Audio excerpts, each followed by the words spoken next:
Good. Yeah, thank you, thank you.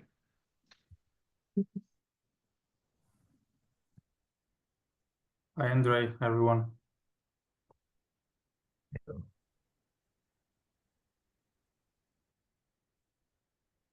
Hi, guys. So, Anna, can you hear me? Yes, yes. Can you make I will make you a co-host. People are already in. Okay, that's good. That's good. Mhm. I don't say anything silly. Okay. Yeah. Hi, Ray. Morning.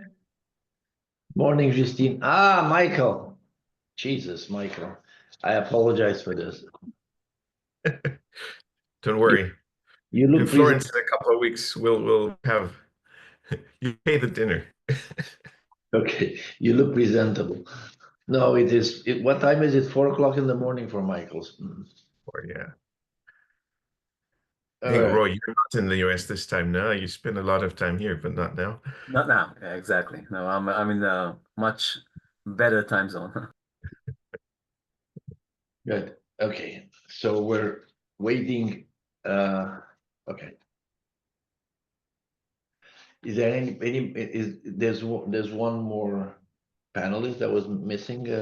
Yeah, Benjamin Bartavelli Yeah, couldn't. then yeah. Unfortunately, Benjamin, right? He had to excuse himself last night. We received this is for Justine. We received an email late last night saying that something happened. We had no idea what happened. That something happened, and then that he could not join us. It's indeed a hectic period. Indeed. Voila. Okay, so with this 10:02, all is at peace. The world is at peace. Is Friday. Look, we're still waiting for people to sign in. I think there were quite a few people sign up, and I always know that there is a percentage that will show up for the meeting. So we're waiting to see what do we hit this time.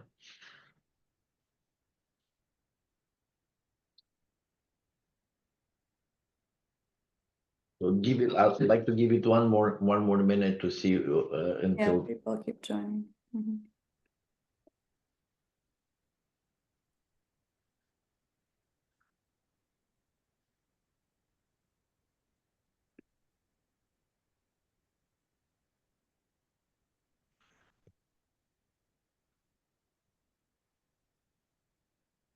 Just give me 1 second. I need to get one piece of paper while we're still waiting for people.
Sorry, I was just trying to get things in order here before we start. So, all right. So what we like to start now. I think this is an event, what we'd call in ERCST an event of launching a paper. My name is Andre Marcu. I'm the director of ERCST, of the European Roundtable on Climate Change and Sustainable Transition. And today the topic, or the event is related to the Omnibus Simplification Package on CSRD and CSDDD. It is a what would call a hot topic right now in Brussels and around Europe. Yesterday, some of us were at this a simplification meeting that by President Dombrovskis and his team had at with stakeholders, in which they discussed different, they heard different ways of simplifying CSRD, CS3D. It was quite an interesting conversation. I'm not sure whether it was on Chatham House rules or what rules it was, so I'm not going to go into the detail. Needless to say that there was a discussion. There were a number of other events in Brussels over the last, I don't know, the last couple of weeks. Has been furious series of events. And obviously, we're waiting on the 26th of February. We're waiting to see what actually will come out in the omnibus bill, what the simplification mean. Simplification can have a number of meaning.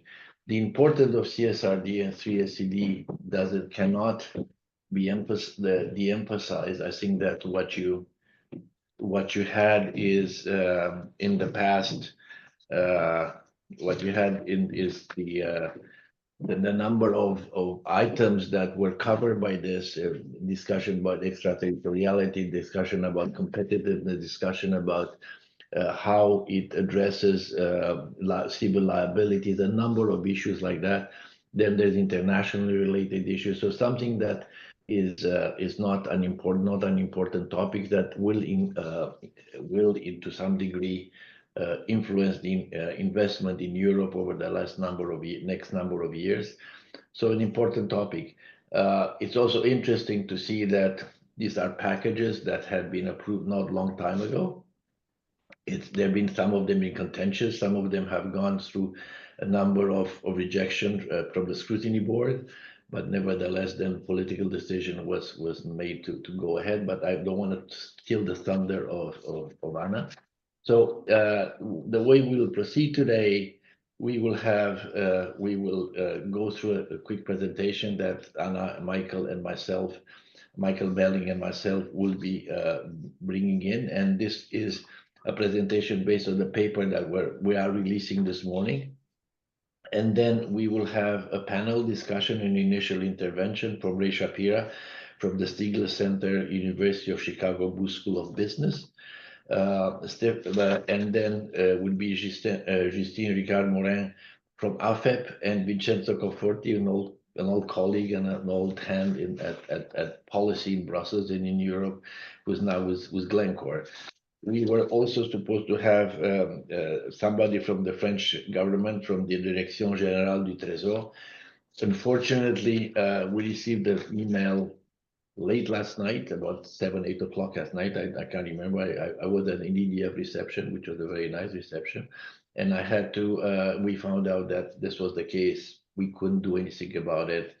I understand it's an emergency, and we apologize to the audience that we could not have him on this occasion, but hopefully there will be other occasions. Now, I also remind you that there will be an omnibus bill. So this is a paper that's ahead of the omnibus bill, but post-omnibus bill, there will continue to be discussions. Now, I also wanted to take this opportunity to thank especially Michael, for whom it is in Washington, it is 4 o'clock in the morning. So it's beyond the call of duty. And thank you very much, Michael, to coming out. I said you look presentable and surprisingly presentable for this hour. The way we'll proceed, we'll have the presentation. I said Anna, Michael, and myself. So we have a ballet here. We'll start. Anna, if you want to put this on the screen, then we can move on.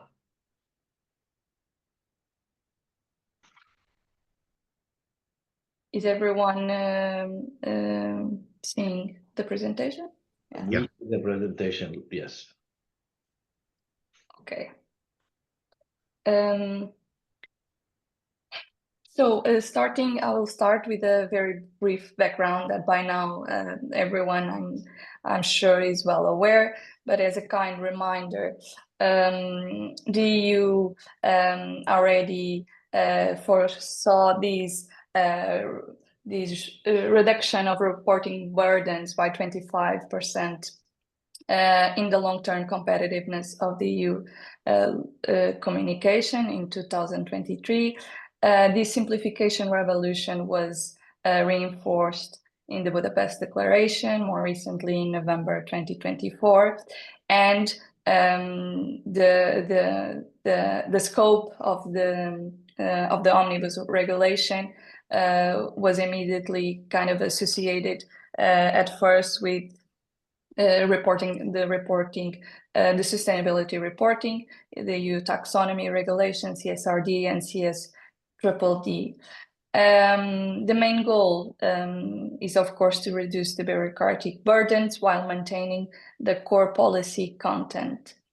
Initially, there was these doubts around the scope of the Omnibus Simplification Regulation, not only regarding the context itself, which laws and legal acts would be affected, but also around the meaning of the simplification. Now, as Andre mentioned, we know that will be 3 omnibus packages, but there's still no clarity how these may affect horizontally several directives.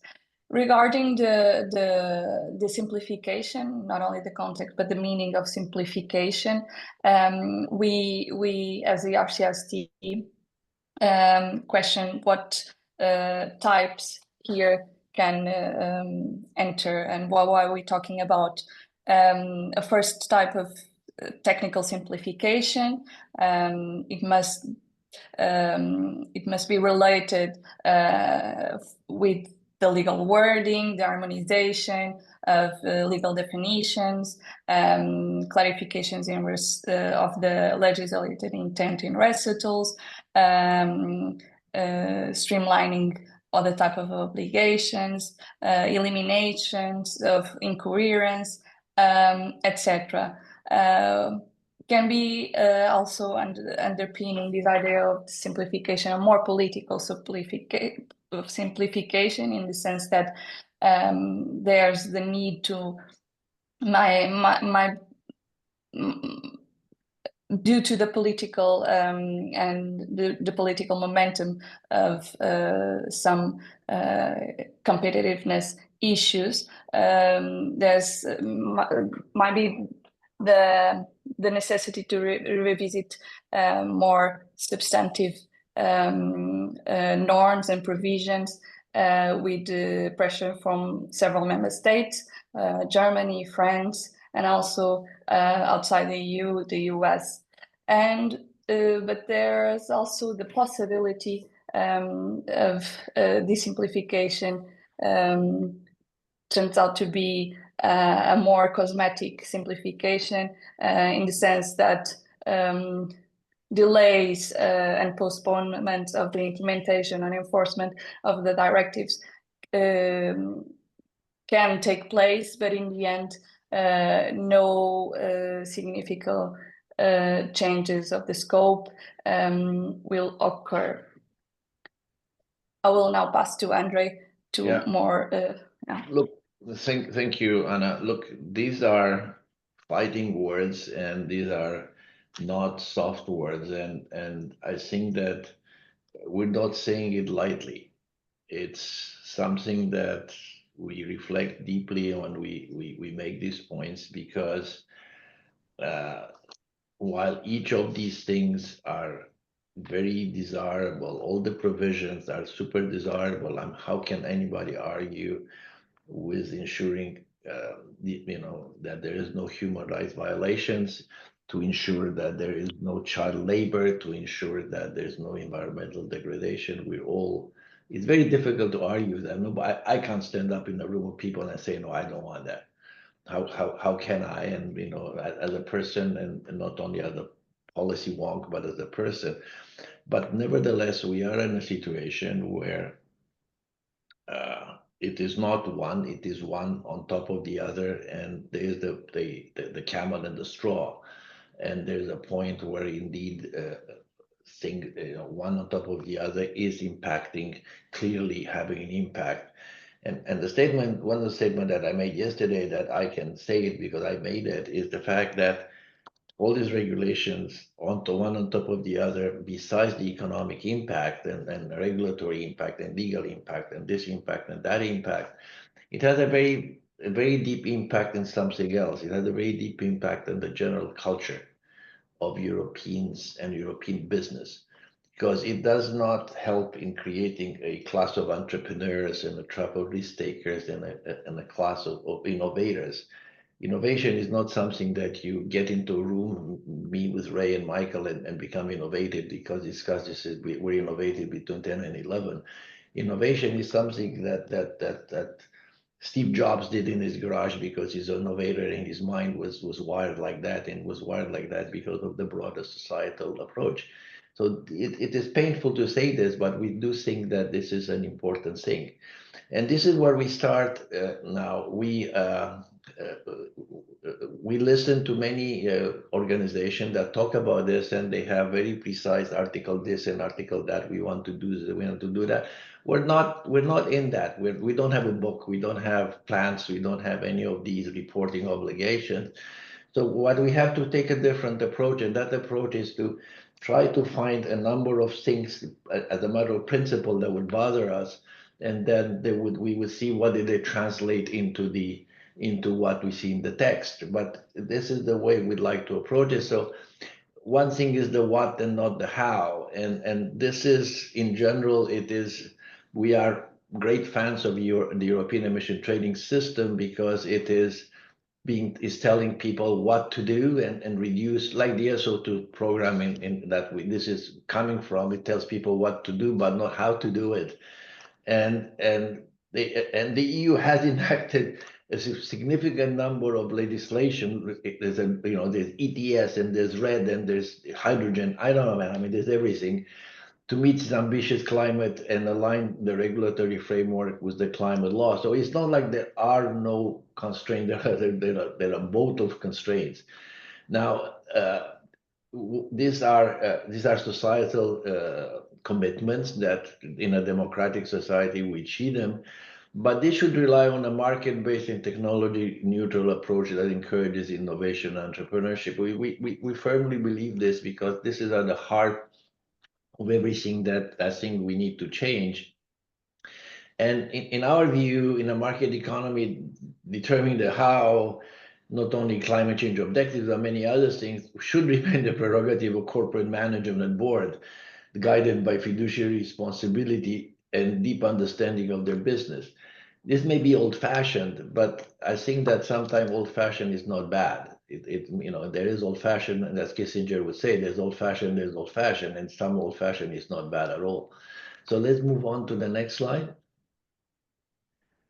So this is why, if that is what we think, then mandating rigid long-term corporate plans for climate change mitigation compatible with limiting increase in the global average to 1.5 that need to be reviewed by national authorities, we think that it inserts an element of central planning and level state intervention that goes beyond what is expected in the market economy, even if it's a market with strong social democratic features and tendencies. We understand this is a social market. We understand that, and we accept that, and we think life is very good under the system. But there's a balance, and sometimes you break that balance. And companies will continue to require flexibility to adapt to rapidly evolving technological and economic and market conditions. And in general, filing plans and getting approved by bureaucracy is really not compatible with these realities.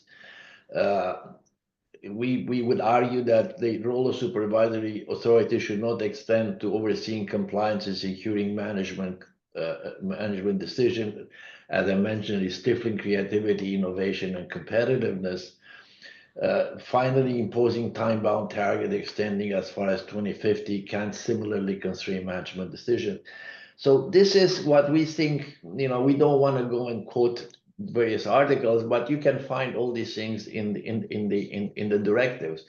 And yes, there is, as Anna said before, what is simplification? It's difficult to define it. My simplification is somebody else's something else. But sometimes there is no way to simplify. And sometimes you simply have to accept that you have to review.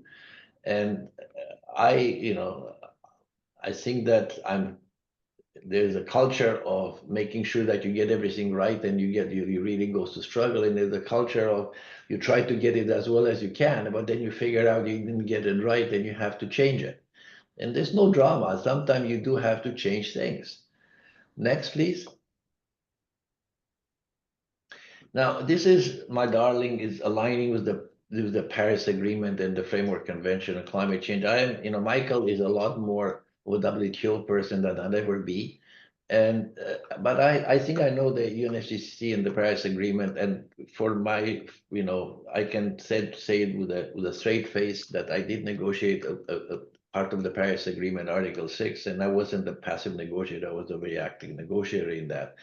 So when the Paris Agreement was negotiated, there were two basic planks. One of them is the NDCs, nationally determined contribution. They're nationally determined by definition. So people will do what they can the way they can. They contribute what they can the way they can.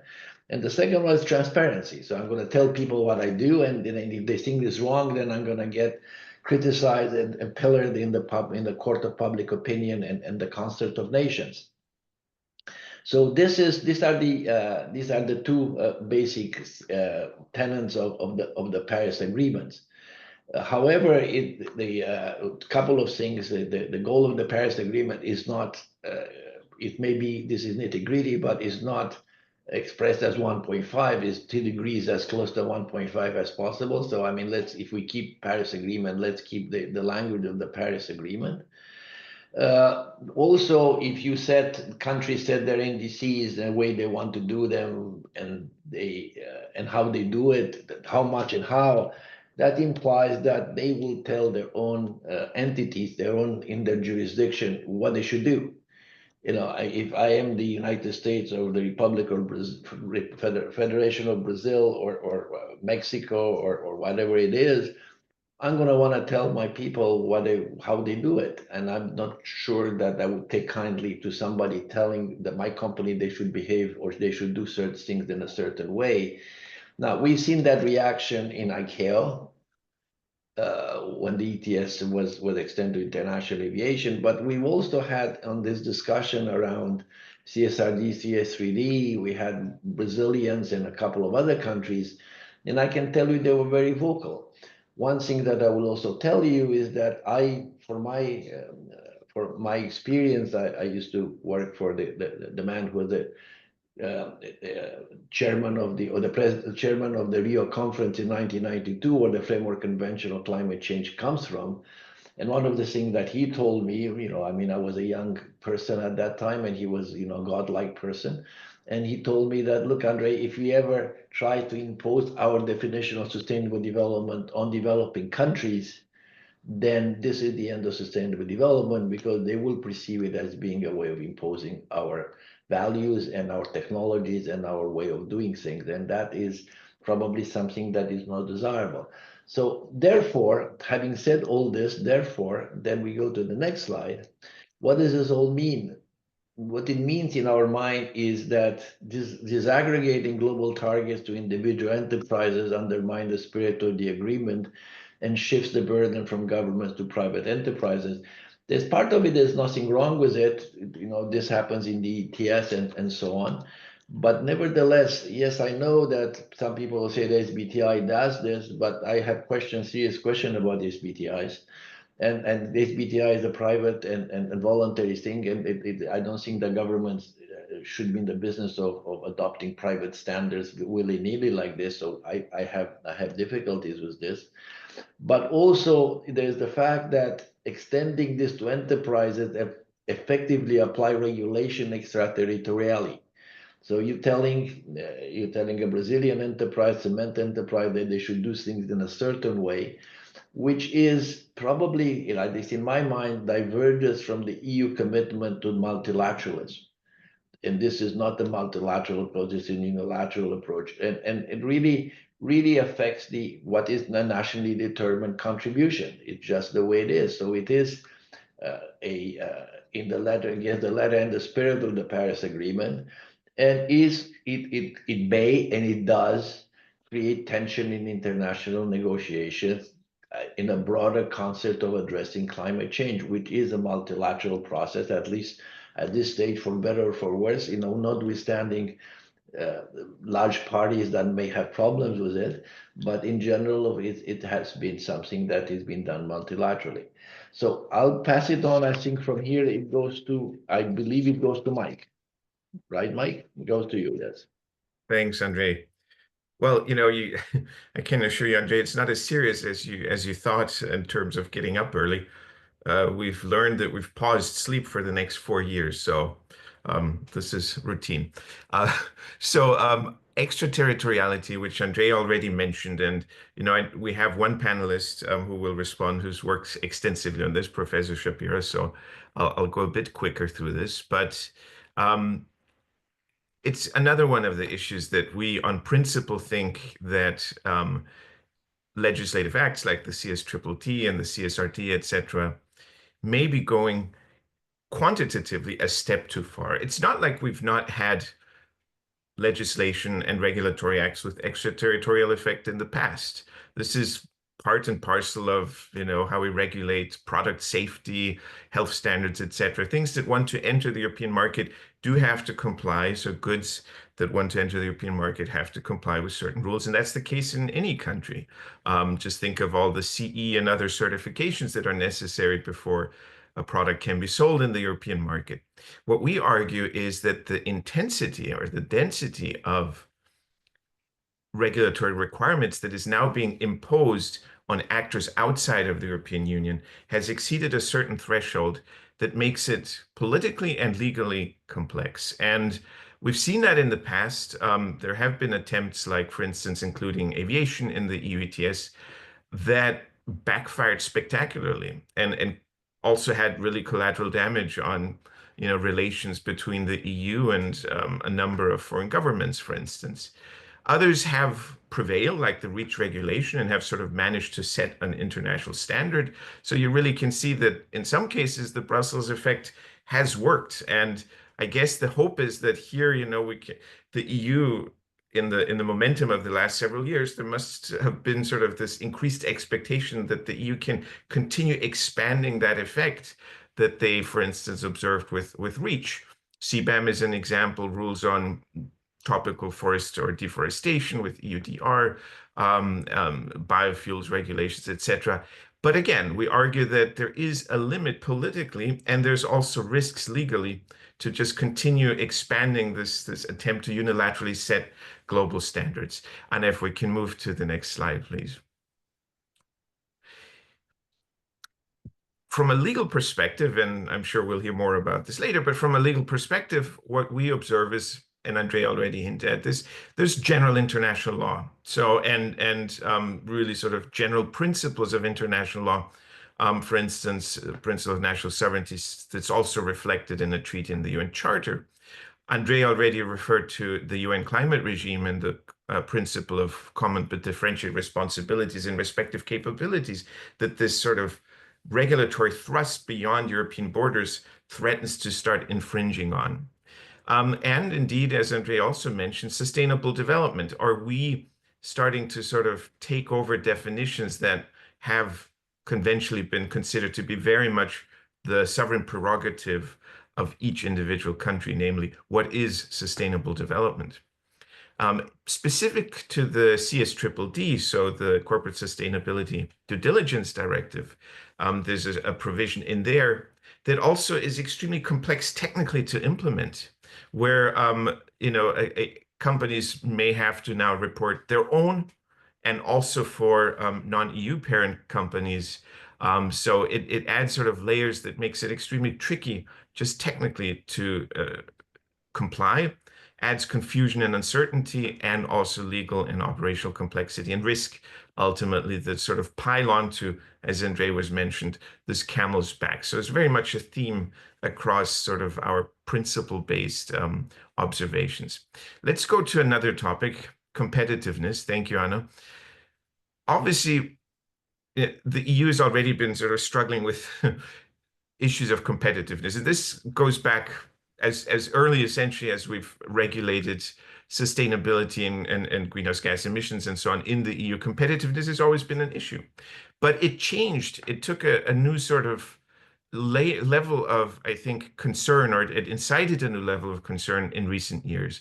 So if you remember the concern over the US implementing legislation like the Inflation Reduction Act, sort of really starting to compete very aggressively with government intervention through industrial policy and drawing out investment from the EU, even in the green technology sector, which is supposed to be the one that the EU is going to lead in. But of course, a much bigger, I think, gorilla in the room is China, which has over the last decade, through extremely targeted industrial policy and government intervention and reliance on sort of export-led growth, which is now essentially supporting a frail and sort of shaky economic system, really, managed to swamp one market segment after another, developing or resulting, managing to sort of reach market penetration rates and market shares of 50, 60, 70, 80%, again, especially in the green technology, green critical minerals, etc., sector, but also in other strategically important sectors. So there's really been sort of fundamental developments happening in the context in which all these legislative acts have proceeded through the institutions that have changed the broader equation globally. And I think the even more pronounced turn now from the US, this was, of course, Inflation Reduction Act and so on was happening under the Biden administration. With the new Trump administration, one can only expect that, you know, the atmosphere, the global marketplace is becoming yet more competitive, more adversarial, more cutthroat. So these concerns will not go away. And so we again argue, you know, that the layers of regulatory burden, of compliance obligation and costs that these various legislative acts impose, as Andrea was saying, change the environment in which business occurs in Europe, but also the attractiveness of Europe as a place for business. And not only does it potentially lead to European companies, you know, losing market share or even deciding to move away, but of course, in a world in which we increasingly might see trade be replaced with outbound investment, it may also deter foreign companies from investing in Europe simply because the regulatory burden is becoming so high and the legal risks associated with that as well and reputational risks become a deterrent. I think I've already kind of included the next slide, so we can skip that and I can give back to, it is Andrea, I believe, or was it? No, it was Anna. It's Anna, back to Anna. Thank you. Indeed, after these more broad issues, there are also a number of more practical issues that we also identify. The first one, the sheer volume of data required under the new regulations has been criticized by domestic and foreign public and private stakeholders for being overwhelming and imposing significant costs on both EU and non-EU entities that fall within their scope. Secondly, the financial and operational burden of compliance has been expected to be substantial, yet the scale of capacity building necessary to meet these requirements has been grossly underestimated. There is little clarity on who will be responsible for undertaking this capacity building effort, leaving a critical gap in preparedness. Also, the potential impact on supply chains, particularly in developing countries, has not been adequately considered. And additionally, the requirement for listed subsidiaries of parent companies already subject to the CSRD to produce their own sustainability reports is unnecessary and duplicative, adding further inefficiencies. Other issues include the broad and ambiguous definition of this chain of activities, which could extend regulatory obligations well beyond reasonable bounds, and the mandate to engage again with larger number of stakeholders may be excessive and potentially unmanageable for many countries. Therefore, I'm sorry. therefore, next slide, these obligations, in our view, could disproportionately affect small and medium sized enterprises in specific regions, as already mentioned by Michael and Andre, and potentially limiting their access to the EU market with, of course, consequences for competitiveness. Such outcomes would undermine the inclusion of smaller enterprises and exacerbate inequalities.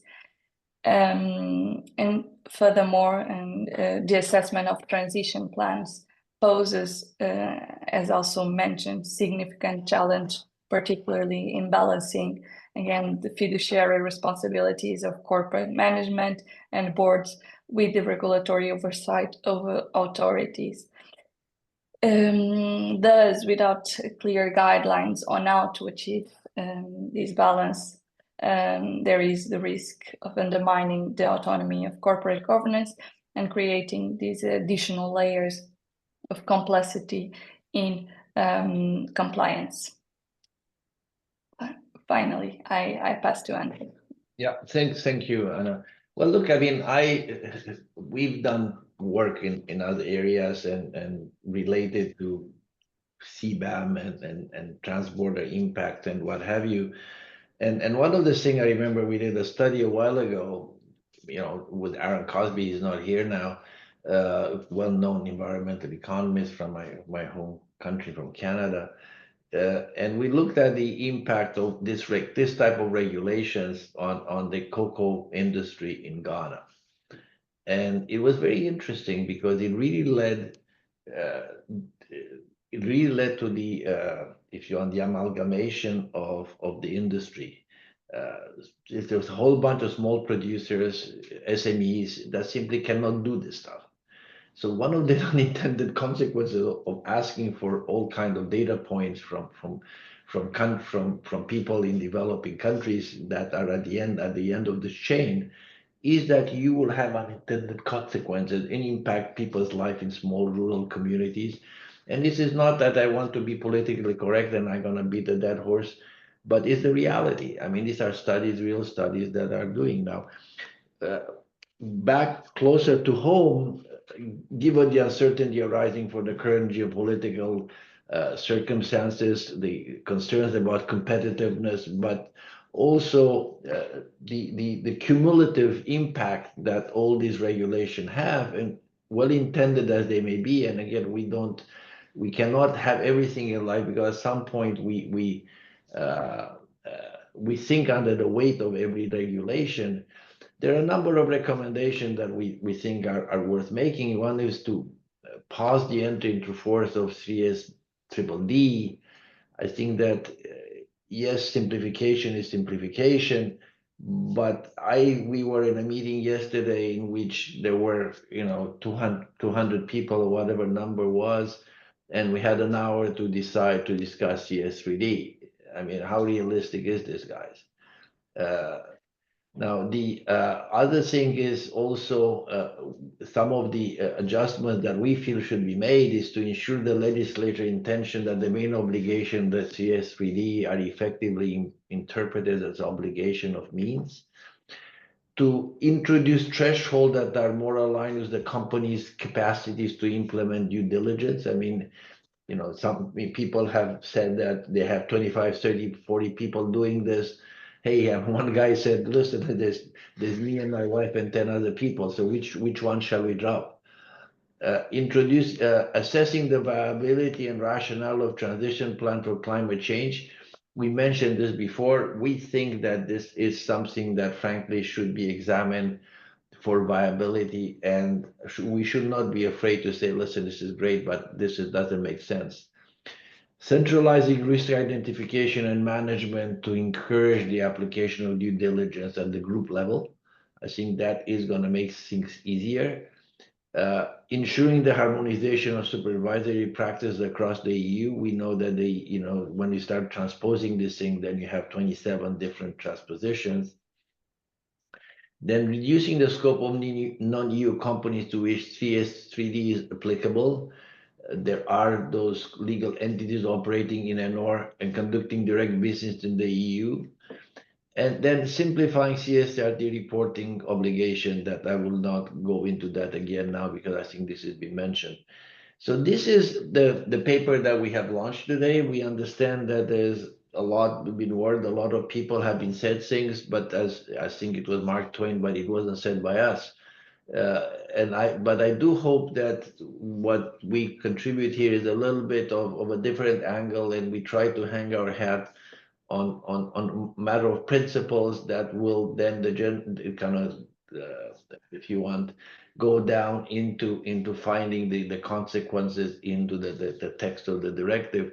We believe in this principles, and we're a think tank, and that's what about all I have to say. Now, what we'll do is we'll ask as the opening remarks to get from Professor Shapira, and then we'll go to Justine and then to Vincenzo. And then we'll open it to the people on the screen, to people on the Zoom, the audience that is all virtual, to have a conversation. Again, we are ERCST. We don't mind the rowdy conversation. Professor Shapira. Thanks so much, Andre. Thanks for ERCST for having this important event, for this kind of introduction. So I want to shift focus a little bit. I want to focus on something a bit different. So alluding to what Michael said, instead of adding my 2 cents on what the esteemed previous speakers have already said about from the internal EU point of view, I want to shift focus to how our debate here affects non-European companies. So I guess we all know, everybody in this room, this virtual room, and the audience know that these EU initiatives have the territorial outreach, right? We know that the CSRD has these thresholds and the CSDDD has those thresholds, and the proposed Omnibus Regulation may change what non-European companies will be in scope, and so on and so forth. So this is the part that's relatively straightforward. This is the part that is intuitive. But what we don't know, I think, what isn't intuitive, is how the CS3D, how the CSRD, how whatever version the Omnibus is going to take, will interact with local laws in the countries of these non-EU corporations that will be in scope. Because here there are some counterintuitive, some unexpected dynamics that I think that once we understand these dynamics, it can inform our discussion of what Anna, of what Andre, of what Michael just said, of our discussion of what's best to the EU, what's best for European economies, what's best for sustainability worldwide, or what the political economy considerations are. In other words, to go back to the way that Andre packaged it, understanding how the CS3D, CSRD interact with local laws, understand not the what is affect not the what, but the how we want to achieve these goals. So let me illustrate this point with the specific example of how the CSDDD interacts with American corporate law. So why this example? First of all, because it's the most practically important example, all right? So there are many estimates, but in general, something like over 3,000 US companies are in scope for CSRD, well over 300 companies, US companies are in scope for CSDDD. The real numbers are probably much higher. So basically virtually every large American corporation is in scope. So it's very practically important to understand that.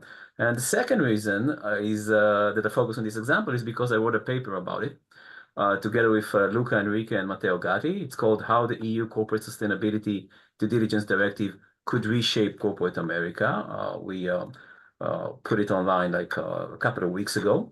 And the paper shows how the obligations in the CSDDD change the oversight obligations of American directors and officers under American corporate law, and how the CSDDD will therefore be enforced in private litigation in the US, probably differently than it will be enforced in the EU. So to give you just 1 minute on the background, the oversight duty doctrine, so those of you in the audience coming from a legal background may have heard the term Kermark doctrine. It's after the Delaware's leading precedent. So the oversight duty doctrine sets the conditions under which directors can be held personally liable for not taking their company's CSDDD or CSRD obligations seriously. So to simplify the oversight duties, it means that you as a director, you as an officer, you have to be proactive in compliance. So to meet your oversight duties obligation, you as a director, you cannot sit, you cannot wait for someone in your company to flag problems to you. You must, at a minimum, implement a system that collects information about potential risks and reports the information back to you. And once the system flags problem, you have to address warnings that the system flags, all right? So until recently, this oversight duty doctrine was largely irrelevant, right? So a combination, I won't get too much into it because it's too many legalities here, but it was basically irrelevant. All the cases were dismissed, but the state of affair changed completely in the past 5 years. Following the Bluebell case. Again, just a tiny bit of background. Bluebell is a leading ice cream manufacturer in the US. It suffered a listeria outbreak in one of its product lines. The outbreak caused 3 deaths of the consumers, and of course, aside from the human tragedy for the company, massive recalls and attendant financial, legal, reputational cost to the company. So shareholders sued derivatively on behalf of the company. They sued the directors, they sued the officer for not doing enough to prevent this debacle. And the defendant line of defense was, we didn't know, right? The defendant came to court. They told the court, look at all the board minutes, look at all the memos. You see that nobody told us anything about potential food safety problem. So how can we prevent something when nobody told us anything about that something? Right, but the Delaware Supreme Court said the fact that I look at the board minutes, 2 years, 3 years, 4 years, and I see that there was no discussion of nobody telling you something about potential listeria issues, that to me is an indication that you breach your duties. The fact that there is no indication of you discussing potential problem, that in itself is an indication that you breached your oversight duties. Because if you're a director of a company that all it does is sell ice cream, and you do not allocate the time, you do not allocate the responsibilities to discuss potential food safety issues, it means to me that you are probably not trying in good faith to oversee the company's operation to engage in compliance, right? And that case ignited kind of a resurgence in oversight duties cases, such that now basically every corporate debacle in the US, from the Wells Fargo, Walmart, and the opioid pandemic and so on, every debacle is followed by an oversight duty lawsuit in corporate law, where the shareholders are trying to hold the directors and the officers personally liable. And the courts are now more willing to scrutinize these oversight efforts, and importantly, for our purposes here, more willing to give shareholders access to internal company documents to discuss what exactly the directors did or didn't do on these issues. So to give you an example, in the Boeing 737 MAX crashes, it was an oversight duty cases, same as Bluebell. The court said, yes, it's true, the directors should have done more. And the point for our purposes is that the court gave shareholders, before they filed the lawsuits, access to 44,000 internal documents, communications with the boards and their consultants, to understand what they did and what they didn't do, what they knew and what they didn't know, about these issues. Now, how does everything here relates to us? So until recently, there was virtually no chance that shareholders could sustain oversight claims regarding how companies' practices adversely affect human rights or environmental issues of the kind that the CSDDD deals with, right? These duties were basically irrelevant on these specific issues, alignment with the Paris Agreement and human rights, and so on and so forth, right? But the CSDDD, at least in its original formulation, is likely to change things, right? It interacts with these new changes in oversight duties, and it will likely bring those human rights and environmental issues to the top of the corporate board's agendas, for better or for worse, right? Because, for example, so the CSDDD changes the nature of these human rights and climate issues from largely discretionary, so every company can decide whether its business model fits what it wants to do or not, things that Andre discussed earlier and so on and so forth, changes it from discretionary to central legal risks, meaning that courts are more willing to fault directors, not just for what we know that they knew, but also we're willing to come and tell them, you should have been more proactive, you should have done things differently on these issues, right? And further, and practically maybe even more important, the CSDDD, and if you look at the law firm memos of large American law firms, you see that it already has done that, basically transfer the responsibility of those human rights and climate issues from the sustainability department, from the corporate social responsibility department to the compliance department. And as a result, it is likely to significantly increase the number of warnings about risks or those issues to the board level, to the full board level instead of just one board committee or something like that. So the upshot is the CSRD, especially the CSDDD, increases the exposure of American directors and officers to liability, right? It already changed the way that law firms are advising their clients, and it's starting to change board structures, right? How these American companies allocate responsibility to board committees and even board composition, meaning what kind of individuals do we choose to serve on our boards to begin with? Do we need to have someone who has general expertise in the business and can talk about the business strategy? Or do we need to bring someone who is an expert on climate change? Do we need to bring someone who is an expert on a specific human rights issue, specific diversity issues? And again, considerations against and for, but these are changes that we need to acknowledge. Now, going back to what Anna and Andre and Michael discussed, there are several points from understanding these interactions between the CSDDD and American corporate law that goes to our discussion of the desirability of the Omnibus Regulation and other issues here.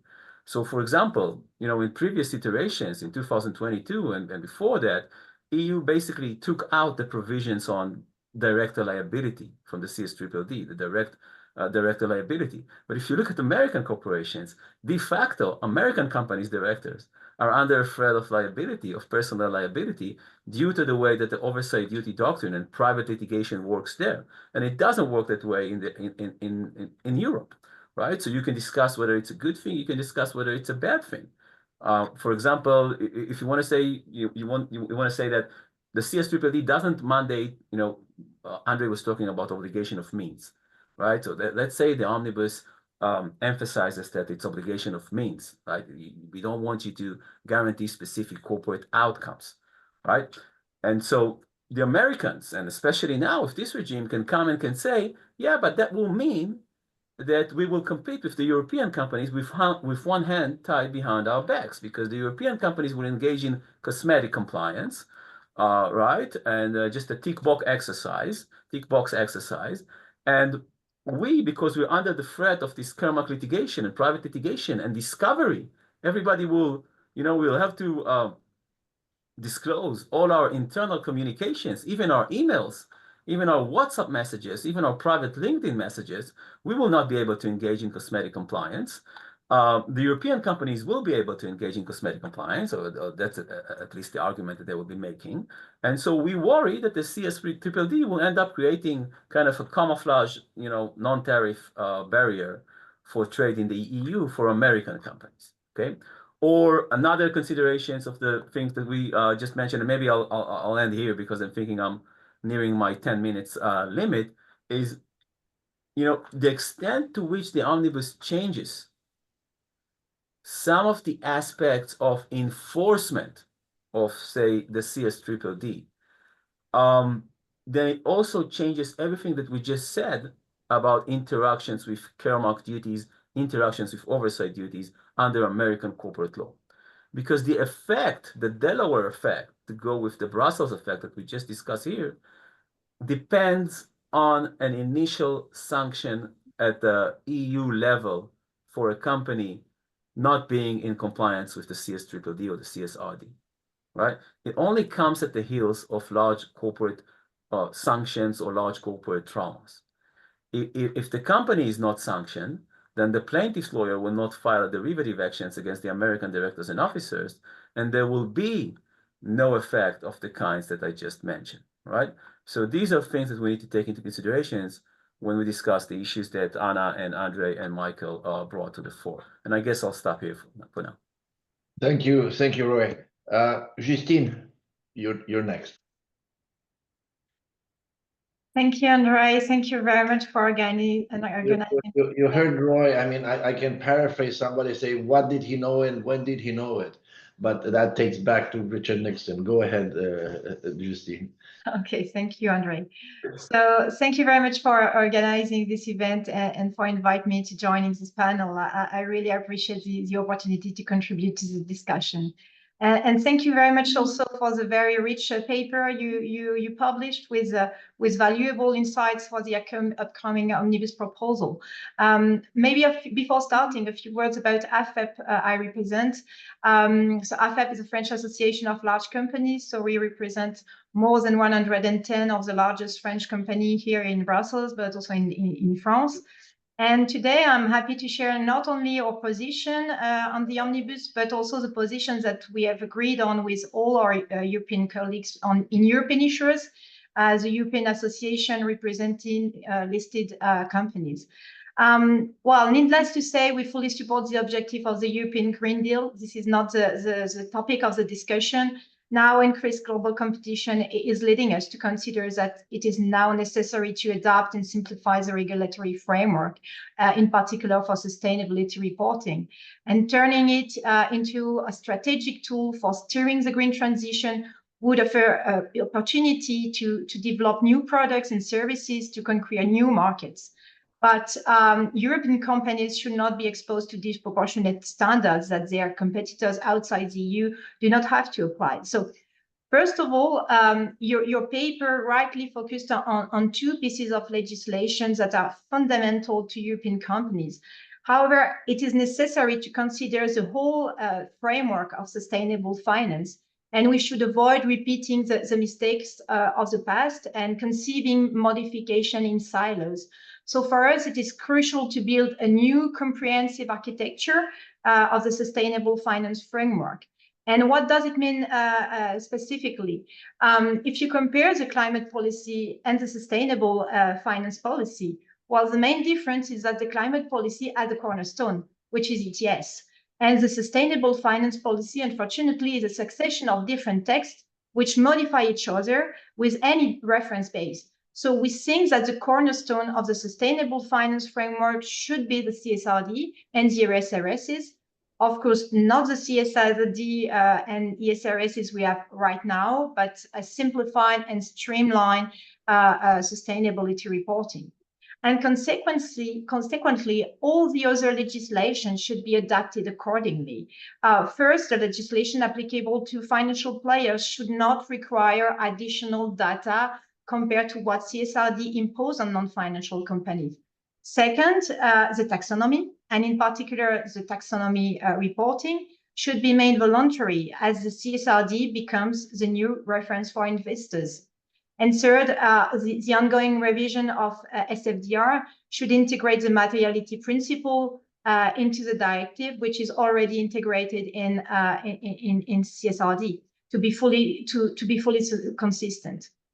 So we need to have a helicopter view to build a very consistent framework. And to come back to the two pieces of legislation we are discussing today, we need to have a broader picture also on the chain of information. When we discuss with our friend from SMEs, we share the same views. If you don't alleviate the burden on large companies, we don't alleviate the burden on SMEs. So modifying the thresholds are probably necessary, but it won't be sufficient. It won't be the silver bullet. That's why we need a very substantial and meaningful simplification for all economic players. Now on CSRD, more specifically, we need to reinforce business secrecy. The CSRD requires companies to publish strategic information that may be used by their competitors outside the EU who are not subject to the same transparency requirements. So the provision allowing to limit the publications of sensitive information must be strengthened for us. The second point is to focus on the essentials. I already said we need to have a streamlined and simplified ERCST. The objective is that it can be used by companies' management and investors to monitor their transition. And now the disproportionate amount of information required has an adverse effect on the transition. Rather than serving as a strategic compass, it becomes an exercise of pure compliance. And this is not something that companies support. So we also need to review digitization requirements and take into account now the development of artificial intelligence. And last but not least, we think we should suspend sector-specific standardization until the simplification of cross-sectoral standard has been achieved. Any sector-specific standard must be replaced rather than add complexity, and they should build on existing frameworks such as SASB, for instance. Now to come back on CS3D, we fully agree with you. We need to launch a comprehensive competitiveness assessment of the directive before its application. Of course, in consultation with businesses and their business associations. And the objective would be to identify the priority areas where clarification and burden reduction should be achieved. The CS3D will have to be renegotiated once this assessment has been completed. And in the meantime, we agree that the application of CS3D must be postponed. And finally, on both texts, because we have, convergent points on both texts. First of all, we agree with you. We need to streamline and revise provisions on climate transition plans. Of course, all members already, elaborate their transition plan.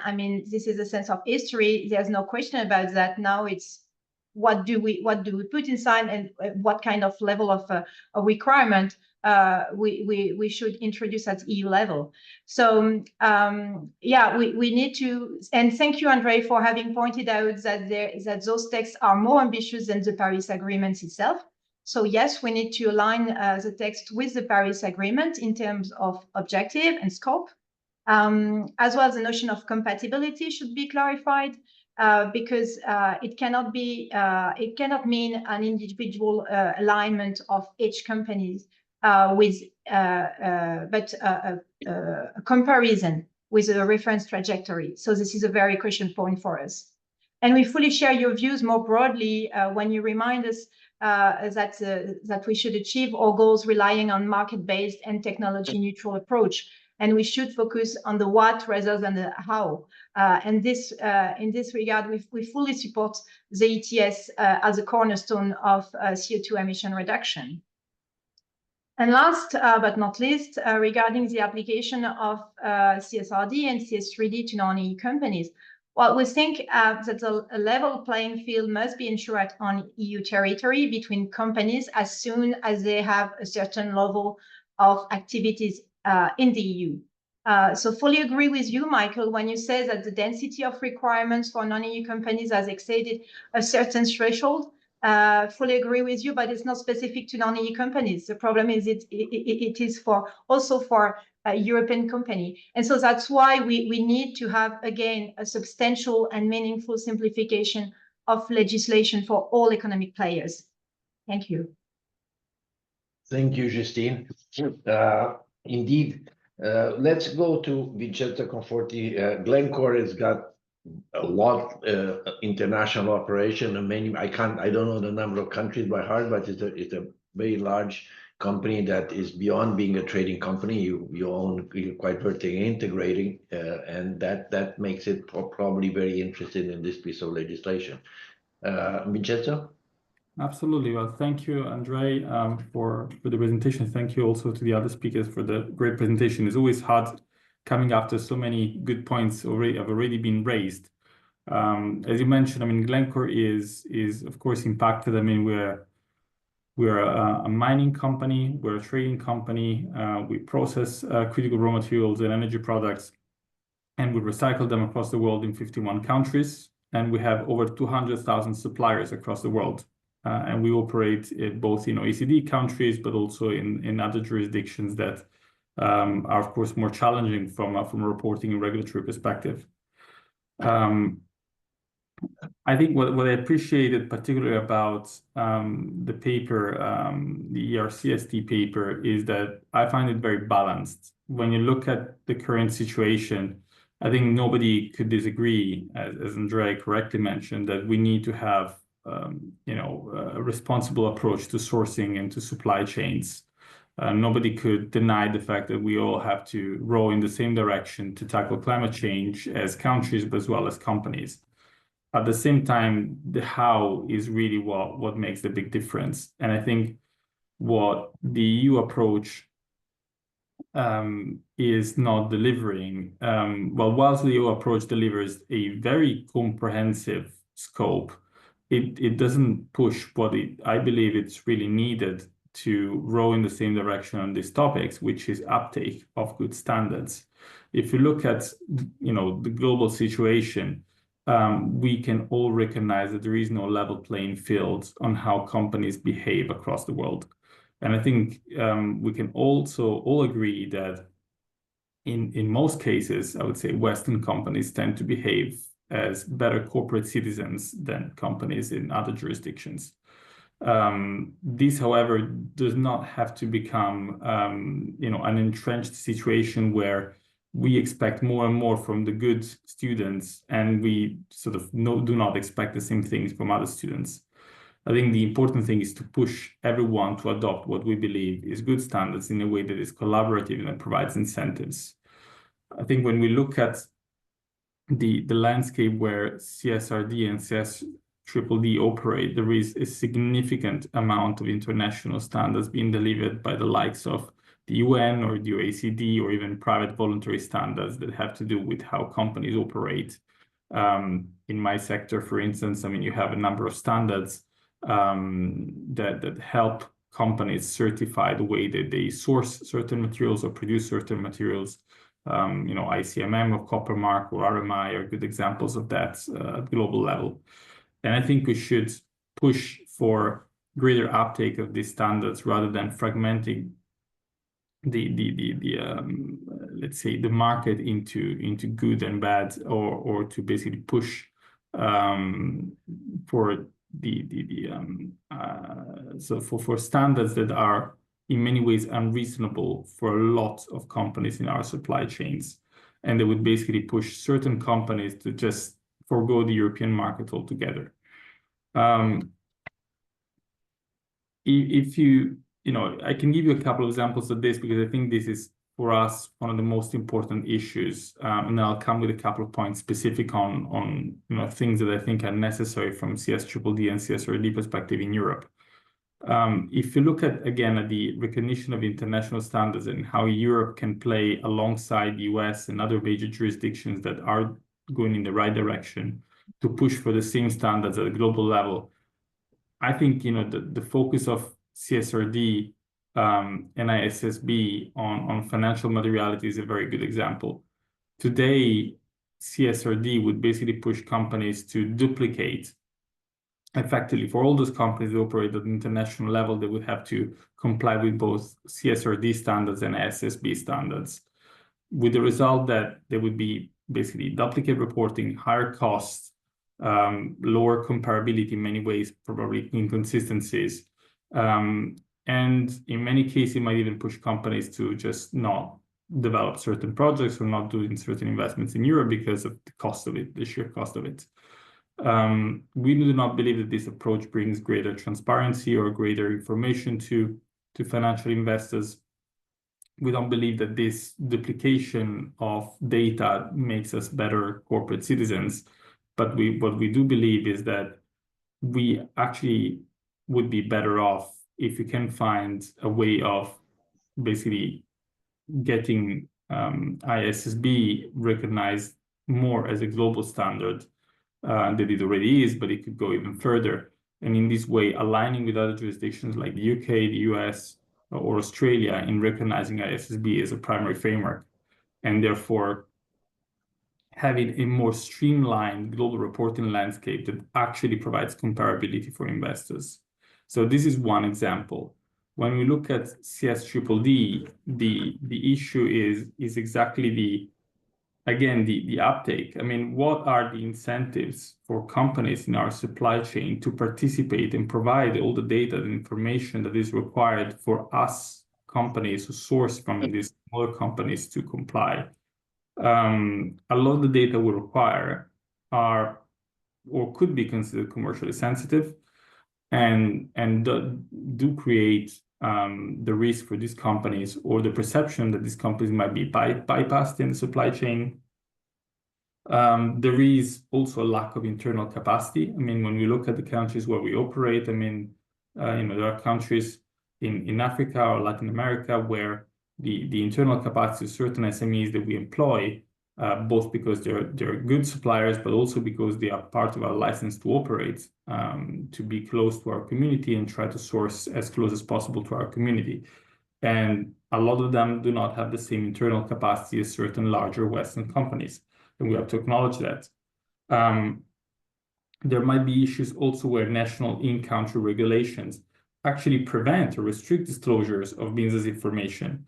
When you look at, there are many countries, in Asia, China, to make an example, that could see issues in a certain number of disclosures.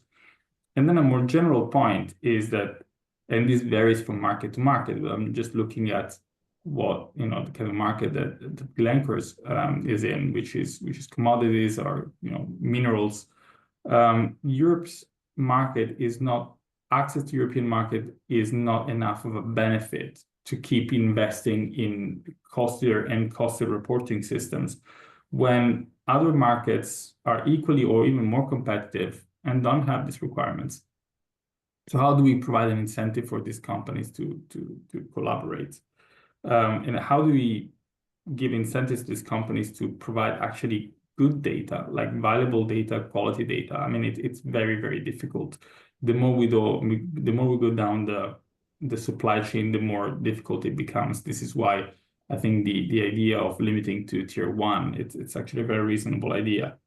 I think in a nutshell, what I'd like to say in summary is that, I mean, we agree with what's in the paper of the ERCST, CST. I mean, I think it does make a lot of sense. I think we need clearer guidelines before we can even think of, having entry into force of CSRD, CSDDD.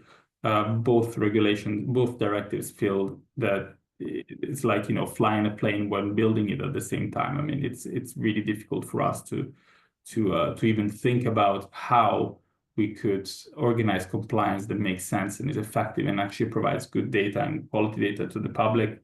I think it has disproportionate extraterritorial effect that puts a lot of the companies in our supply chains in great distress, both financial, but also in terms of internal capacity and potentially conflict with their own regulation in their own country. And ultimately, all of this needs more thinking. It needs to align with what the real objective is, which is to provide greater transparency and to support the uptake of good standards and responsible standards, both as sort of corporate citizens, so looking at climate change and social governance, but also in the way that we supply, in the way that we source the products that we supply to the markets. Thank you, Vincenzo. We have time for interventions from the floor. I'm asking people to raise their hand. I mean, this is certainly views that were, an academic lawyer will loyally view, and then Justine representing business, as well as Vincenzo. We had the French government was supposed to be joining us, but again, there was something that disappeared at the last moment, and we have invited the commission, but I think this is a sensitive time for them to take the floor on and speak up. So yes, the invitation has gone out, but we encourage other people that may have different views to also intervene, and there must be a number of them on the Zoom. So I open the floor. Please raise your electronic hand, and then we'll give you the floor, whatever your views may be. This is a totally free exchange of views. We are at the critical point. We are a couple of weeks before before February 26th, when the Omnibus bill is released. So it is a time to speak up. It's not a time to be timid. Anybody wants to react? I'm looking at hands up, and I think that people are, for some reason, are being very quiet. Anybody from the panel that has intervened in the panel? You've heard interventions from Roy and Justine and Vincenzo. Michael, anything from your side that you want to react to some of the things, especially some of the legal argument? You are in Washington in the end. It's true, and I think Roy already alluded to the fact that, you know, we're only in, I think, day 18 now. It seems like month 18, but it's only day 18 of the new administration. There's a lot of people here on this side that are quite worried that at some point the White House will start looking into, you know, a number of European acts, CBAM being one, but obviously CSRD, CSDDD, etc., are also candidates. And I think Roy raised an important point. If at some point they really decide, and the decisions and how they are reached are often difficult to sort of track what exactly motivates an issue to come up on the agenda, but it's very clear that sort of national self-interest and America first, etc., is a consistent guideline of policy. And if at some point a determination is made that these policies disadvantage US companies, and hence there will be, you know, everything's on the table suddenly, and we will have a new negotiation that threatens to destabilize, you know, and take out, I think, a lot of the political resolve and will that has been necessary to get these acts within the evolving European political system to where they are. And I'm sure that, you know, anybody who's in the audience or also more broadly in this debate who feels like, well, what's this pushback against rules that are supposed to pursue, as we all conceded, you know, noble and worthy objectives and bring, and that's what we need to do essentially, is bring these concerns to the attention of boards, etc. My worry is that the one thing that's more dangerous for the environment and for, you know, social welfare and so on around the world than not doing anything is going so fast that we lose all political momentum, and then the pendulum swings in the other direction. And I feel like we're already in such a moment. And so really the argument to, you know, apply caution and sort of take a very reasoned and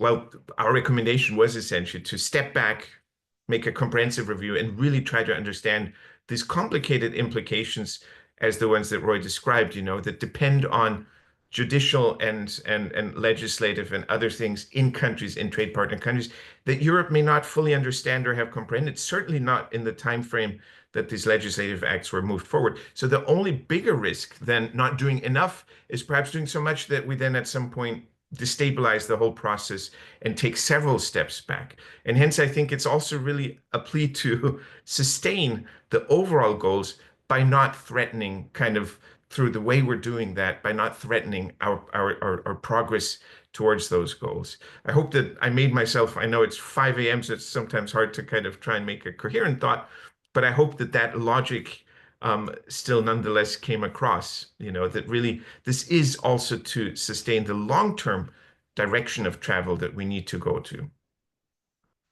Thanks, Michael. I'm still looking at the, and this is what I hate when I am on a Zoom call, on a virtual call, because I mean, there's a lot of people, and you get not as much interaction as we would get if people are in the room. Now, due to the fact that time was short, we did make the decision to actually launch it through an event not long ago.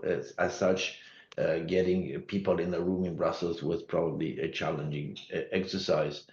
I'm not seeing any intervention. I suspect that everybody agrees wildly with what we have said. Otherwise, I can't interpret this in any way. I'm not sure, Roy, anything else from your side? I'm not going to beat this horse to death. I mean, if people don't want to speak, I mean, we have launched, we have put the paper out in the public domain. Jean, okay, wait a second. I have a customer, Jean-Thomas Kirsch. Jean-Thomas, we have put you as a speaker, so he's joining us as a speaker. So Jean-Thomas, are you there? Thanks, Andre. Yes, I'm here. You wanna something. Can you hear me? Yeah. Yes. Jonathan Makirch, ExxonMobil. Thanks a lot, Andre, and the ERCST team for the comprehensive document and presentation, the proposal that indeed are pragmatic, could lead to significant improvement to the current legislations. We have seen, my question now is, we have seen in quite some proposal discussion about limiting due diligence to tier 1, or even in the CSRD and impact assessment. This is not specifically mentioned in your presentation, so I would like to hear your thought about that. Thanks. We have not made that proposal. That look, I can answer this, but I would rather kind of defer to my colleagues and the rest of the panelists, because I'm one of the authors, but probably it's better that the chair doesn't answer all the question. I was in a panel like this in Davos many years ago. The chair was a prominent lady and a very outspoken person. Actually took all the questions. The rest of the 6 people on the panel just sat there, and we didn't do anything for an hour and a half. So I don't want to do that. Mike, I think tier 1 to me, it's something that probably is a way of simplifying and making things a lot easier, rather than going to beyond tier 1. Mike, any views on that? Well, I think I'll echo what you said earlier, Andre, that our paper, and we disclosed this upfront, is really sort of looking at the high level principles, dynamics, and evolving context, and less sort of at the specific technical design options. It seems to me that, because we weren't able to and wouldn't purport to be able to analyze quantitatively and case by case the exact implications of different design choices, but just on principle, I think restricting or limiting some of the obligations to tier 1 supply chain would seem to echo or fall within the broader principles and the broader recommendations that we subscribe to. Roy, sorry I interrupted because I had a customer and I felt that I had to. Justine, Roy, and then Justine. No, it's okay. I'll defer to Justine. It's more related to the point. I can come back. Okay, Justine. Okay, no, it was just to make a comment on tier 1. Yes, we also agree with this proposal. In particular, I mean, for some of our members, they have thousands, hundreds of thousands suppliers in tier 1. We have, for example, one company among our members who have 300,000 supplier from the tier 1. So you can imagine that completing the due diligence plan on this type of value chain, it's already on the tier 1, it's very, very challenging. So we definitely support this idea. And Vincenzo? I think, it's also important to look at practically, how would we do that? There is no thinking on how practically we would do that. There is no centralized data collection or IT support that could, help with this enormous endeavor. And the risk is that we'll have wildly different data that is not actually comparable, and that we will have different, different guidelines from different authorities across member states that will have to implement this. And the absence of a harmonized set of guidelines, I think the data quality is just going to be very low. And actually, this is going to be a very costly exercise, a very risky exercise for very little result to show in terms of increased sustainability. So this is also the point. Is this fit for purpose? Thanks. I have Heather that has raised her hand, and I'm trying to promote her to a panelist. I'm not quite sure why is it not working very well, but okay, she will be joining as a panelist. So Heather, can you hear us?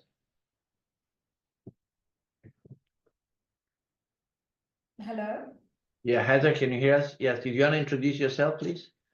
Thank you very much. My name is Heather Boyce, and I'm joining from a company called Samenco Chrome. We are in South Africa. We make ferrochrome and chrome ore. Thank you so very much for this discussion today. It's been a great help to me. I just would like to put it out to the team and to everybody on the line that for myself, I'm finding it quite overwhelming. Our customers are sending us numerous surveys to fill in and asking for additional information. And it's just, it's getting so much for us right now. It almost requires an additional body to answer all the questions and everything that needs to be submitted. So I'm not too sure how this can be done in terms of reducing the amount of reporting, but from a non-EU company, it is definitely affecting us in having to provide all the information. We may not have some of the information because our regulations and legislation doesn't align with some of the EU legislation, so it's definitely creating a problem. At this point, I'm looking at having to possibly get our company CSRD aligned, so that when a customer asks me for information, I can give it to them. But as I say, it really is overwhelming what we're dealing with at the moment. Thank you. Yeah, and yeah, it's good to hear these voices, because in the end, this is where the rubber hits the road. This is, you are the guys to do this. You know, as a think tank, yeah, we look at principles, but there are real companies with real people trying to do these things and respond to what may seem to be bewildering set of requirements for many people. It's not intended. It's intended in a very good spirit, of course, and everybody understands that. But what's good on the drawing board and the test bench may not work necessarily very well in the case of an organization, which I'm not familiar how big it is, but obviously it's an additional burden and maybe an unexpected one. Anyone else that wants to introduce? I mean, we'd be happy to be kind of blown out of the water and get some people to contradict us, and there's no harm in that. We're happy to have that. Maurizio, I don't know you, so if you want to introduce yourself, I have promote Maurizio De Giacomi. Maurizio, you are muted, Maurizio. We can see, but we can't hear. Hello, and thanks a lot for the discussion. I'm Maurizio De Giacomi. I'm with the Sunrise Project, and yeah, I'm overwhelmed also a bit by the information I got, and I'm not having. Tell us what the Sunrise Project is, because I'm sure people want. I mean, I don't know. Maybe some people. We're campaigning and re-granting organizations, so we're working on supporting net zero transition and making it happen. But so what we definitely think is that at the moment, what we try, the whole exercise is about addressing a market failure, right? So we see that the climate change and the climate crisis is probably the biggest market failure we ever experienced, and so the idea to internalize external costs and having companies to think and reflect on their external costs and how they can internalize it, and then come up with a plan how to do it, and then disclose this plan. So this is I think, or we think, is the best option we have, to leave it up to the markets to continue with a market-led transition to net zero. So it's very much a try not to have too much state intervention, right? So basically what you're pitching is in my view basically a way to roll back the whole kind of approach to address this market failure. So it's basically you acknowledge that markets are not or will not be able, because it's too much burden to report the data and then to internalize any costs, like also pay for let's say for these external costs such as carbon emissions. And if it starts already with the reporting, if this is already too much, then how, this is a question to the whole panel, how should we be able to address the market failure, and how should we be able to make sure that what is obviously happening, and which is scientifically backed up from all various angles, that this is not leading into catastrophe. And I mean, you know, we would like to see markets, and we want to the pie to keep growing, right? So we want to have you know, more to distribute in the future. But what the tradition, the path we are on at the moment is showing that there's a huge risk that there won't be so much to distribute in the future, so there won't be any good base for valuable business. So we're risking the future, and by just saying, well, we don't want to kind of, you know, take the burden and get together and see how we can you know, together, you know, obviously business need to survive, because like it's the core, it's the backbone of our whole society. But we should get together and find a way to make this happen in a meaningful way. And the report, I think that the reporting is not as big as a burden as it's laid out now here in this conversation.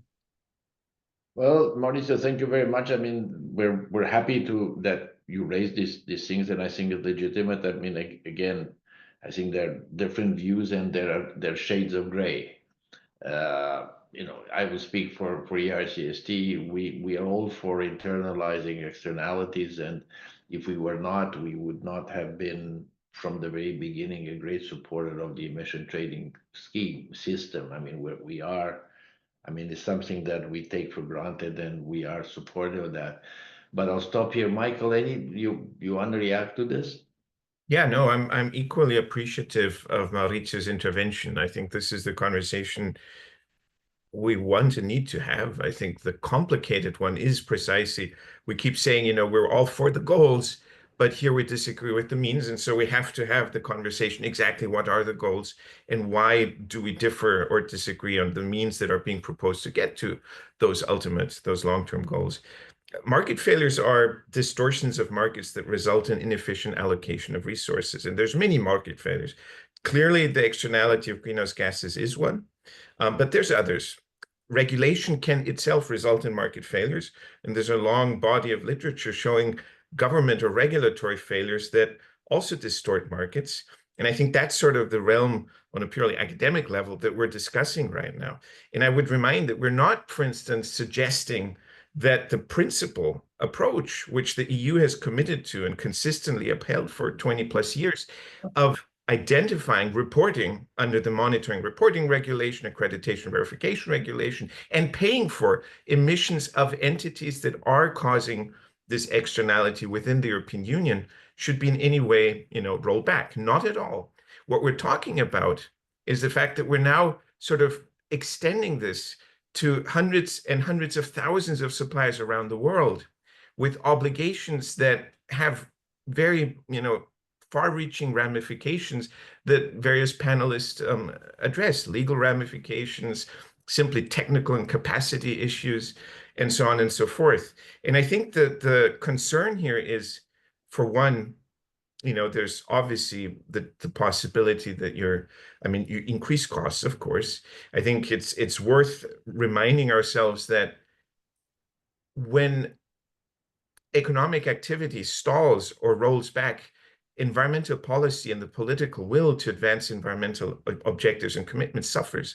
So it's not so that, you know, if it's okay to kind of sacrifice economic growth and economic welfare both in Europe and elsewhere because our focus is now on environment. These things are interrelated. And so my argument before was more on the political side, that you lose the political support that we've enjoyed for years to accelerate, our efforts on sustainability and climate, but there's also an economic dimension to that. And so I think, again, do not confuse or mistake when we say we need a more measured approach. We need to better understand the long-term consequences and the implications with suggesting that we should stall or roll back our efforts on dealing with indeed major, societal challenges around the world. Yeah, any of the other speakers, again, I think, I don't want to sound defensive. I think I don't speak for everybody, but I speak for ourselves. Certainly, we have been committed to addressing climate change, and that is not an issue. I think the issue is, as Michael has said, is that the fact that you are reaching into other jurisdictions and with consequences for people's life and the ability to do this. Now, you're not limiting that to very large corporation. If your customer happens to be Anglo-American or your supplier is Anglo-American or whoever it is in South Africa, I mean, these people will probably have the ways to do it, but you're reaching to a smaller mining company. I don't know the lady who was on the call a little bit earlier. Then they may be bewildered because they simply don't live in this universe. This is maybe we don't realize it, but this is a universe of people that deal with climate change policy. They don't deal with everyday mining and everyday producing cucumbers in Mozambique. I don't know what it is. Justine? Yes, thank you, Andre, and fully agree with what Michael just said. I mean, when I hear Maurizio, I think there is a kind of misunderstanding on what we say. I mean, we are not advocating for the withdrawal of all these texts or deregulation. It's not our purpose. It's not our speech. Not at all. And we need to. I mean, definitely those texts can address those market failure. But for example, when we say that we need to exempt listed subsidiaries when the parent company already provide a sustainability reporting, I don't think that we question the Green Deal. When we say that the management cannot steer the transition with 1,200 data points, I don't think that we question the Green Deal. So again, fully agree with Michael. We need to have a reasonable approach, and this is our main purpose. Good, thanks, Justine. Anyone else? I mean, we're looking for Madeleine. Oh, she disappeared. I don't know. Did you give her the floor, Anna? Because we had a customer that has. Yeah, but it is. We had a moment of courage and then disappeared. We're still looking for other people that would like to make intervention based on the paper and based on the intervention that we had. Emily, okay, there we go. People are beginning to come out of the woods. So Emily Ahmed, Emily, if you want to introduce yourself and the organization that you're with, I think that would be super helpful. Emily? There you go. Okay, hi. Emily, please go ahead. Good morning. Thank you. My name is Emily and I work for Share Action. We're a responsible investment NGO in Brussels and London. Also very much agree with the sentiment of the comment made by my colleague at the Sunrise Project and appreciate the presentation you all gave. I just wanted to ask a question going back to the recommendations that were shared at the beginning from your paper. I think you said, and I'm it's not a direct quote, but that determining the how of achieving climate objectives should remain the prerogative of corporate management boards. And I'm just curious, given this, how do you recommend that companies remain on a Paris-aligned pathway? Thank you. Well, I mean, I'm happy to give a response to this, but does any of my colleagues want to react to this, or anybody wants to react to this? And I'm the last resort. I'm the last guy to answer here, but anybody wants to react? Nobody wants to react. I have to react. Okay, well, listen, the question that you have to ask yourself is, is there, the Paris Agreement was right, it has two objectives in principle. I mean, there's three objectives, Article 2A or 2B, or I can't remember what it is, Article 2, I think. And one of them is carbon neutrality. The other one is 2 degrees that are close to 1.5 as possible.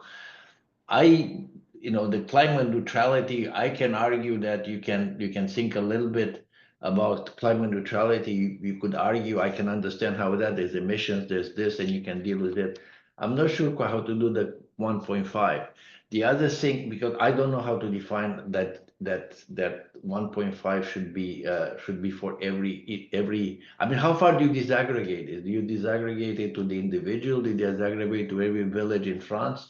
I know for a fact that the climate neutrality objective was never meant to be a individual or disaggregated. The climate neutrality objective was clearly a global climate neutrality objective. That's what we negotiate in Paris. That's what the text says. And it is because not everybody can be zero. There will be some who would be climate negative. That's why you have removals. This is why Article 6 was put in place. That's how this Paris Agreement was included. So at least me, maybe I'm simple-minded, but I never had in my mind when negotiated, again, somebody else decided on that, somebody else signed on it, much higher grade than me. But it never occurred to me in my mind that is going to be disaggregated at the level of, we already have constraints. I mean, we have the emission trading system, we have the non-ETS sectors.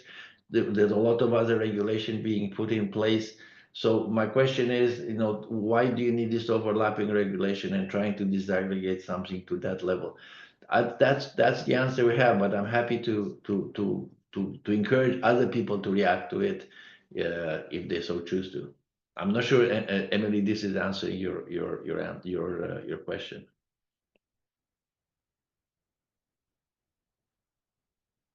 Folks, Emily, you still there? Apologies. Yes, I'm still here. I appreciate the response. I guess just then I still do have the question of how should companies then be contributing to the transition, and what can be expected of them. But I think that, Emily, again, I'm super happy that you're here and that we're having this conversation. Otherwise, it's an echo chamber, and I can tell you that ERCST has absolutely no intention of being an echo chamber. So I'm happy that you guys are raising this. I think that there are constraints being put in place. I don't think that we are living in a world that has no constraints. I mean, there is, again, for nothing else, you have in ETS for a great number of 50-60%, and it is being expanded to various other sectors. In ETS 2, there's talk about ETS in agriculture. So it's not like there are no constraints, and this guy, they're kind of scot-free and kind of wandering around not doing anything. There are regulations, there are caps, there are all these things put in place. Some of them more market oriented, some of them maybe less market oriented than we would like them.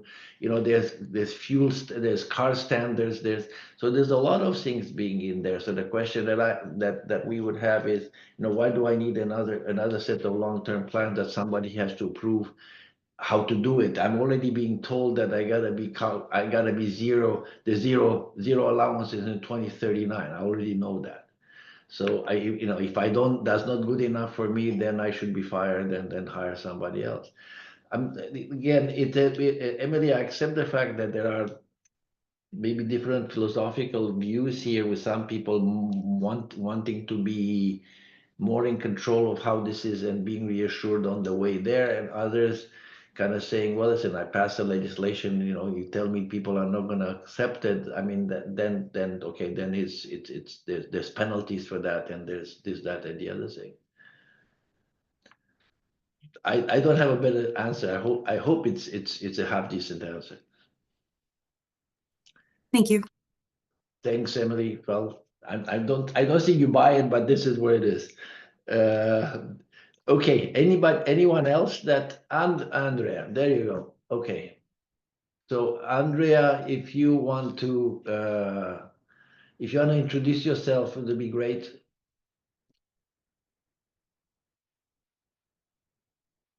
Andrea? Andrea? Hello, can you hear me? Yes, Andrea. Yes, you want to introduce yourself, Andrea, and you know, so we know who you are and what Yes, organization you're with.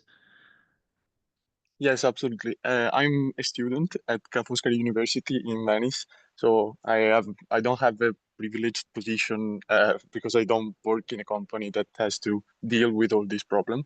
And I wanted to thank for the discussion and say that I agree that the overall thrust that all these directives are providing may swing the pendulum back against all our goals that we mentioned. And so I know that it's a political risk to continue with the status quo. But I wanted to raise another perspective, and I don't want to make anybody angry with my honestly ideal student perspective. But I think We were all students one day, trust me. It may be a long time ago, but we're all idealistic and students. So, hey, we're happy that you're here. yeah, and I think an underlying objective that maybe has not been stressed enough of all these directives is like the fact that Andre, you rightly mentioned the culture of innovation that a company has to have, and also that society has to have. And I think there's another type of culture at stake here, which is the one of collecting certain kinds of data, which relates to the environment, which relates to a social and governance issue and everything. And I think the all these directives were trying to build this culture of collecting data from the bottom up. So everybody in a company had to start thinking about these issues. And maybe like going towards a world in which judging a company is not only done only based on financial outcomes, but also from its societal outcomes. So I guess my question is, to what extent this overall structuring of all these directives and all the regulatory landscape could go against the uptake of this new cultural approach to sustainability? And to what extent we're resorting back to that kind of cosmetic compliance that you mentioned? Thank you. Fair enough. Thanks, Andrea. I mean, come on, guys. Somebody's going to pick up. I'm not here. I'm one-man show answering questions. I mean, I'm presumably facilitating and chairing this meeting. So somebody's going to have to answer this student that is obviously somebody that is the future. I mean, some of us are on our way out, but this is the future. No. Jesus. Mike, you are a professor.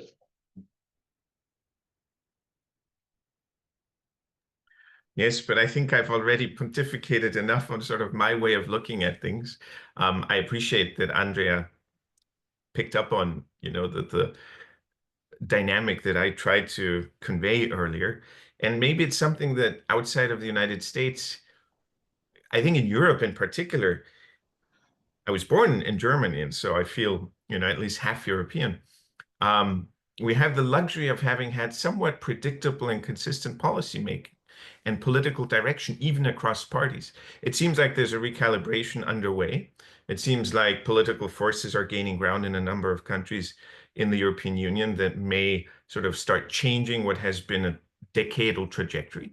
But in the United States, we live in a different world. In the United States, we're used to a pendulum that comes and swings with such force to reverse everything that was sort of the goal and the agreed sort of committed pathway of the previous 4 years as soon as we have a change in government.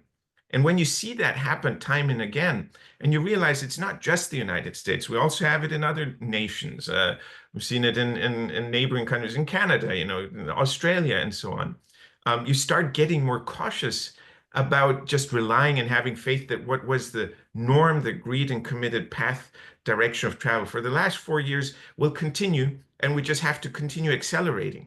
And you start realizing that sometimes when you push too fast and you move too fast, you lose the support, and an election might change everything, and you suddenly see yourself rolling, you know, backwards, and you have to kind of try and hold the ground, and the priorities completely change. And so that was the direction I was coming from, and I think Andrea sort of picked up on that. But I won't try to address everything he said, and I see that Vincenzo is also raising his hand. Vincenzo and then Roy.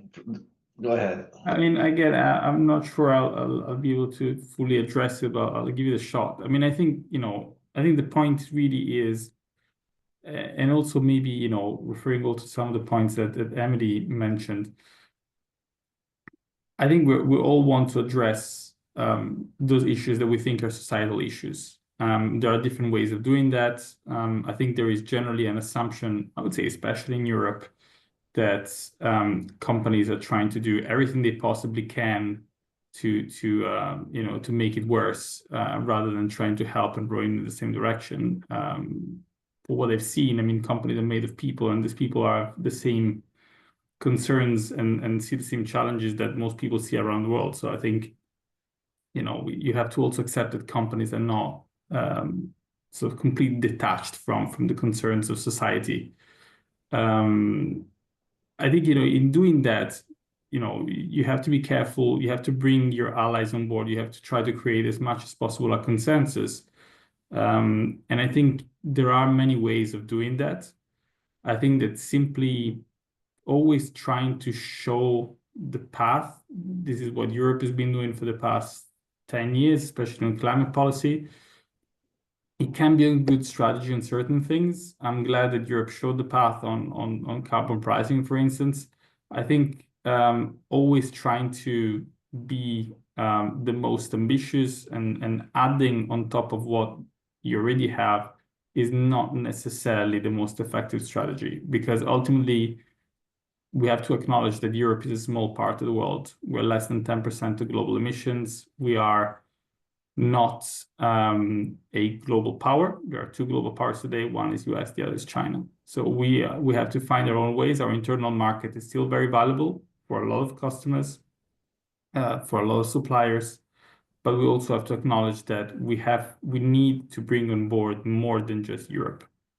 And I think we can do that in many ways, but I think that imposing our rules to third parties who have not participated or have not been fully consulted on the rules of the game, and also imposing rules that are, pretty much half-baked, because we're still waiting for guidelines on, I would say, most of the topics and how to actually implement them, is not necessarily the wisest strategy.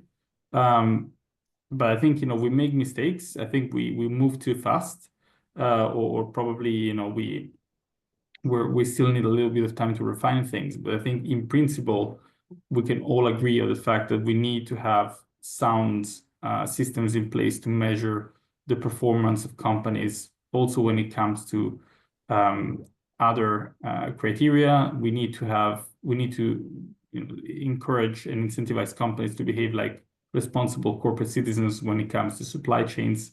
I'm questioning the how rather than the what.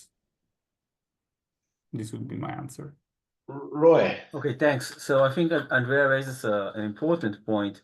I think to me, the whole point of oversight duties is exactly to facilitate bottom-up information flows, to make sure that, directors and officers, C-level executives don't have this kind of willful blindness dynamics, right? I'm not sure that even though there are people, like Vincenzo said, I don't agree that you can always trust them to always do what's right for society, right? They will sometimes have willful blindness dynamics in the sense of, I want you to get the profits, but I don't want you to tell me how you got those profits. So in that sense, oversight duties and promoting bottom-up flows of information, I think it's a good thing. The issues here, if you go back to what Michael said like 10 or 15 minutes ago, so we have an annex in the paper, an appendix to the paper. If you look at the CSDDD, the CSDDD defines adverse effect very, very broadly, with reference to numerous international conventions. Now, in this appendix in the paper, we show that basically the US never ratified most of these conventions. So that would be going back to the dynamics that Vincenzo just mentioned and gaining political support and that Michael just mentioned. That would be something that you need to and anticipate when you try to anticipate the political economy considerations and how things will move forward, especially with this administration. So this is something that if you want to promote the goal of corporate sustainability, you have to be aware of, you have to find a solution to, because it's not going to work like that. Look, Andre, you warm my heart, and I think that we're a think tank, and somebody kind of bringing conceptual ideas and conceptual debates. I mean, I love it a lot more than talking about how many data points, because it is what think tanks love to do in a way. So I think the point that you raise, indeed, it's always a tension there between creating different cultures. Culture is the most, I was told many years ago by my mentor that culture is the most difficult thing to change, and that once you change culture, then you really have achieved something.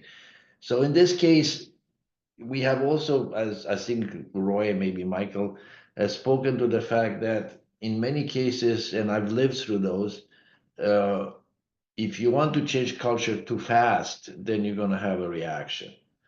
And so that's one thing. So there is a speed that of the change, and that speed, in a way, it's also not independent of where we are in the world. In the end, the power of the EU, or power of the Brussels effect, depends on economic power of the EU. The economic power of the EU has been not going up. The economic power of the EU is going down.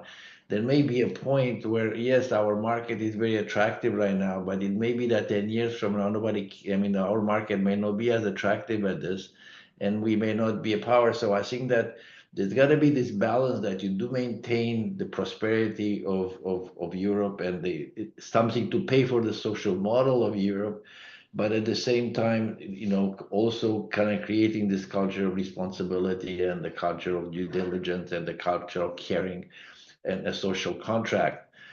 It's not, the argument that I'm having is about the how and to what degree the state intervenes and tells people how to do it, and especially not in the jurisdiction that it belongs to them. And it makes it, in my view, because I deal a lot with developing countries, and many of these enterprises that are at the end of the supply chain are developing countries, not all of them giants. This is what the concern is. It's also the practicality. I sincerely think that kind of telling everybody, next time they're going to tell me that I need to reach 1.5. I don't know how to do this, and I don't think it's up to each individual in the society. That's why we have a government in the end. They put constraint. So I don't disagree with you that there is this tension between a culture of innovation and a culture of entrepreneurship that is not a society that's not so encumbered by regulation at every step. But at the same time, there's this obligation of creating a culture that we are responsible citizens and we live in a society.